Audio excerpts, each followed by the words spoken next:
The title of the study I'm presenting is Analyzing the New York Times editorials on social distancing during the COVID-19 pandemic. I'm Eun-Ho at Plymouth State University in New Hampshire in the United States. There are two other researchers involved in this study. They are Dr. Kyung-Woo Park at Dong-A University and Dr. Suk-Kyoung at Dong-E University. The World Health Organization declared COVID-19 a pandemic on March 11, 2020. The Centers for Disease Control in the United States defined social distancing as a public health practice to prevent the transmission of the disease. It has been recommended by health officials in the United States. Although the social distancing policy has been eased over the past years, the current CDC guidelines still recommend that people practice social distancing by putting space among them if not fully vaccinated or at higher risk for severe illness from COVID-19. The concept of social distancing encompasses various forms of differences, including social class, race, ethnicity, sexuality, physical ability, and proximity. Thus, social distancing is not only a practical intervention in public health, but also a multifaceted concept that addresses various forms of social disparities.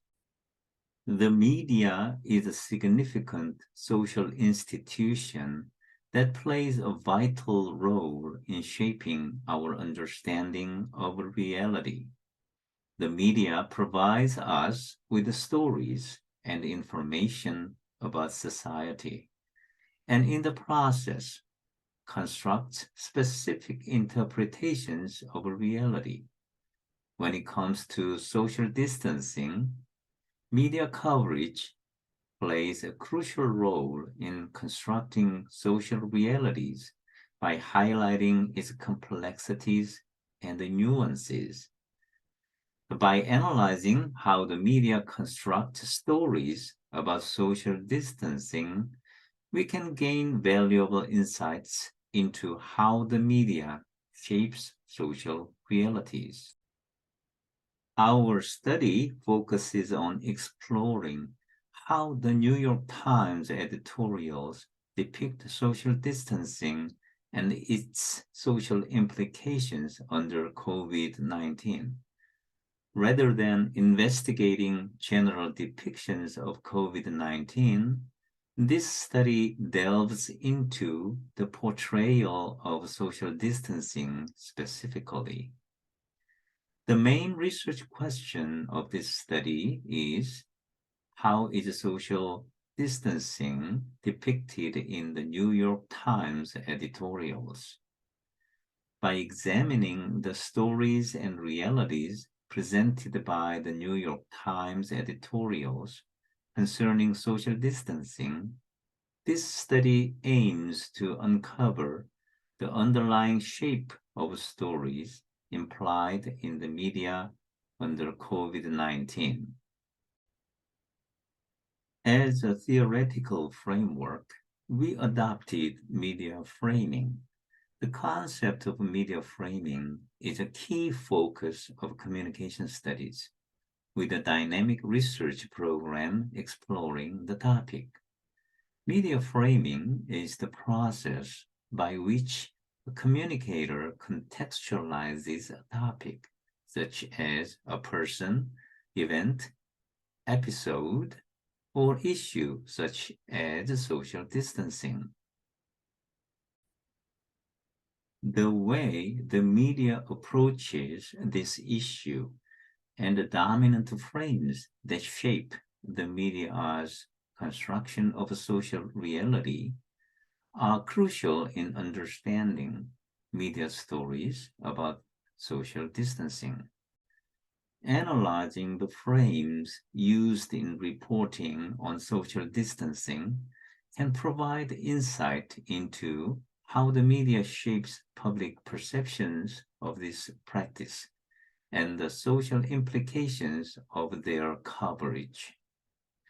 Therefore, framing plays a critical role in shaping media narratives on social distancing, enabling us to assess how the media constructs and disseminates social realities on this important issue. To investigate media framing, scholars often use methods such as semantic association analysis, network analysis, and text mining. In this study, we employ text mining to explore how New York Times editorials constructed stories concerning social distancing. Text mining involved various approaches, such as machine learning, data mining, and statistical linguistics, to discover patterns and relationships in understructured data. By examining word usage in unstructured data, text mining provides an effective approach for uncovering patterns and relationships that exist within the data. The collected editorial articles from the New York Times contain discussions on social distancing. These editorials were published between January 27, 2020 and January 4, 2023, and were selected using the New York Times archives, which is available on the New York Times website. The editorial articles that contain keywords such as social distancing and social distance were chosen, resulting in a total of 653 editorials, or 1,818,617 words for analysis. After preprocessing, a corpus of 932,767 words were included in the analysis. The data collected required data preparation or manipulation. This involved selecting relevant keywords and removing irrelevant words, as well as matching words with similar meanings to a single term. Advertisements and announcements in the middle of the articles were also removed. The refined data was then used to create a text corpus and a text keyword matrix. Text mining was employed to extract frequent keywords categorized according to keyword patterns, and a document term matrix was generated based on the frequency of the extracted keywords. The frequency matrix were used to analyze keywords, co-occurrence, and perform clustering analysis. Then, centralities among keywords were analyzed based on the connectivity between keywords. Higher connectivity between keywords indicates a higher degree of influence with other keywords. The network was visualized using the UCINet network program. To examine how the keywords clustered, A concord analysis was performed. In this study, 200 words with high frequency were initially selected from the collected data. Subsequently, semantically unnecessary words such as modal verbs, meaningless modifiers, and irrelevant words were extracted and deleted. Following this refinement process, 50 core keywords were selected, prioritizing those with high semantic value. The term COVID emerged as the most frequent term in the frequency analysis, followed by people, virus, vaccine, pandemic, Trump, American, work, questions, and test.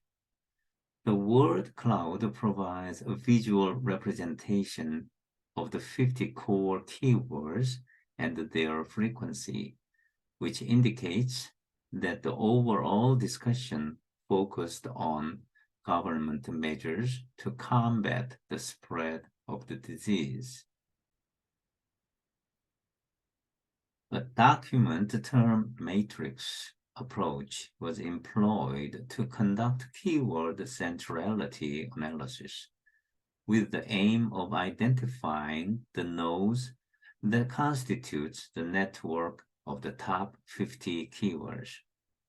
The degree of connectivity among the keywords was calculated for centrality analysis. The centrality analysis was conducted based on the degree centrality metric, which is the simplest and the most fundamental measure of centrality, indicating the number of nodes directly linked to a given node. The higher the degree centrality of a node, the more likely it is to be associated with other keywords in the network. Notably, keywords with high centrality were found to be highly frequent in the text data, particularly virus, COVID, and people. Moreover, these keywords exhibited high closeness centrality and betweenness centrality, implying that they are closely connected to other keywords within the network. This study utilized a co-occurrence matrix and the Pearson correlation analysis to examine the relationships between keywords in the network with the goal of identifying clusters of keywords with similar properties. To achieve this, a concord, convergence of iterated correlations analysis was performed.